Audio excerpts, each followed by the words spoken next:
Judgment on Babylon, Revelation 17:1 through 19:4. Babylon, the woman who rides the beast, Revelation 17:1 through 14. Then one of the 7 angels with the 7 bowls spoke with me, saying, Look, I will show you the judgment of the great prostitute who sits on many waters, the one with whom the kings of the earth have committed fornication, even as the inhabitants of the earth have become drunk from the wine of her fornication. And he took me off in the spirit to a desert. And I saw a woman sitting on a scarlet beast, which was covered with blasphemous names, and which had 7 heads and 10 horns. And the woman was clothed in purple and scarlet, and was adorned with gold and precious stones and pearls, and was holding a golden cup in her hand, filled with abominations, and all the unclean things of her prostitution, and the prostitution of the earth. And on her forehead a name was written, Mystery Babylon the Great, the mother of prostitutes and of the abominations of the world. And I saw that the woman was drunk from the blood of the saints, even from the blood of the martyrs of Jesus. And when I saw this, I was greatly amazed. And the angel said to me, Why are you amazed? I will tell you the mystery of the woman and the beast who is carrying her, the one who has the 7 heads and the 10 horns. The beast which you saw was, that is, existed, and is not, that is, came not to exist, and is going to rise from the abyss, that is, the revival of Rome on the one hand, and apparent resuscitation of Antichrist on the other, and is going to its destruction. And the inhabitants of the earth, those whose names have not remained written in the book of life where they were written from the beginning of the world, will be in awe when they see the beast, because he was, that is, existed, and is not, that is, came not to exist, and will again be present on the scene, that is, return to life in the case of Antichrist, and be re-established in respect to the empire. This calls for a mind having wisdom. The 7 heads of the beast are 7 mountains whereon the woman sits. They are also 7 kings.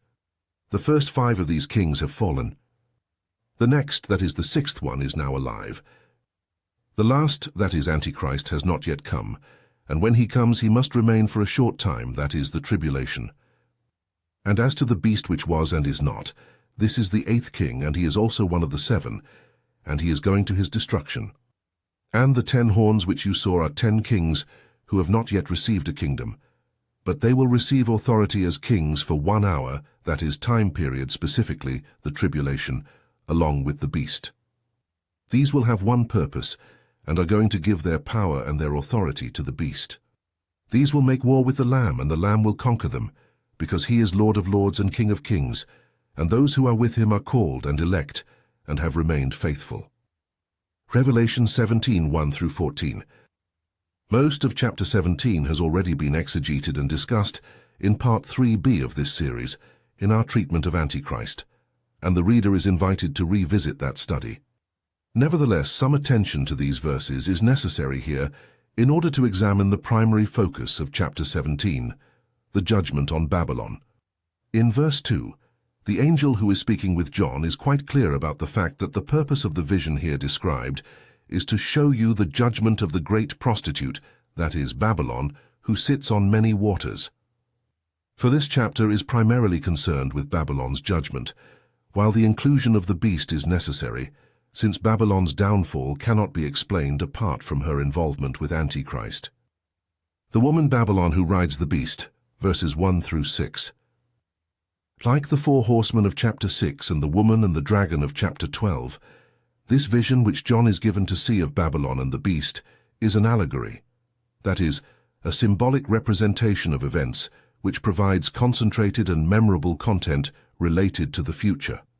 Babylon, as we have pointed out, is the home country of the beast, an economic, military, and cultural powerhouse which was the first part of Antichrist's kingdom and the springboard both for his military conquests as well as for his worldwide religion.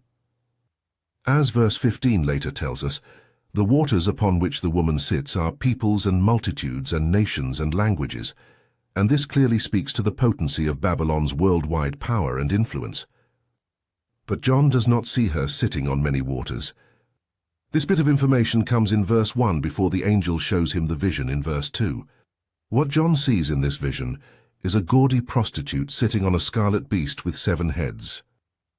The woman Babylon's appearance and behavior, as described in terms of prostitution and fornication, tell us much about the character of her role in Antichrist's plan for world domination and the institution of Satan's pseudo-millennium.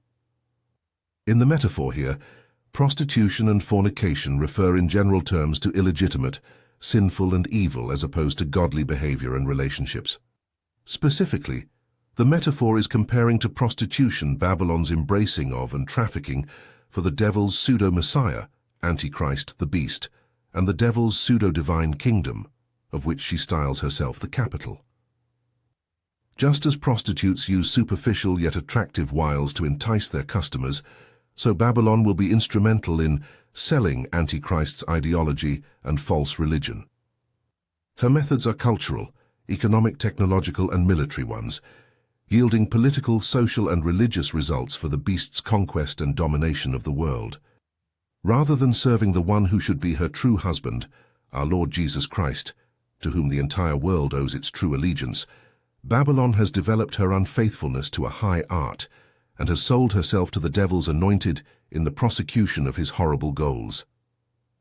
This facilitation of the beast's influence and power on Babylon's part is said here to extend both to the kings and also to the inhabitants of earth generally, demonstrating that the witch's brew of her influence, that is, the wine she has mixed for her victims, has had an enormous effect both strategically, in the larger military political scheme of things, and tactically, on the level of personal influence through culture, religion, and techno-economic impact. It should be noted here that the sinful and evil aspects of current-day U.S. cultural and other influences are quantitatively and qualitatively not to be compared to what Babylon of the Tribulation will do. For the fornication of that final eschatological day will be conscious, deliberate, and out of all proportion to anything presently imaginable. Therefore she will be completely without any excuse whatsoever in the face of the divine judgment described in Revelation chapters 17 through 19. Babylon's outrageous aiding and abetting of Antichrist's corruption, seizure and abuse of the world generally constitutes the first divine charge against her. The second charge on the bill of indictment against Babylon is her facilitation of the great persecution as the original headquarters of Antichrist's world religion. This is the meaning of the description of her in verse 6 as drunk from the blood of the saints, even from the blood of the martyrs of Jesus, and the fact that this heady wine has intoxicated her suggests that rather than being a reluctant participant in the great persecution, Babylon has taken a sick pleasure in it, for she is drunk on this wine.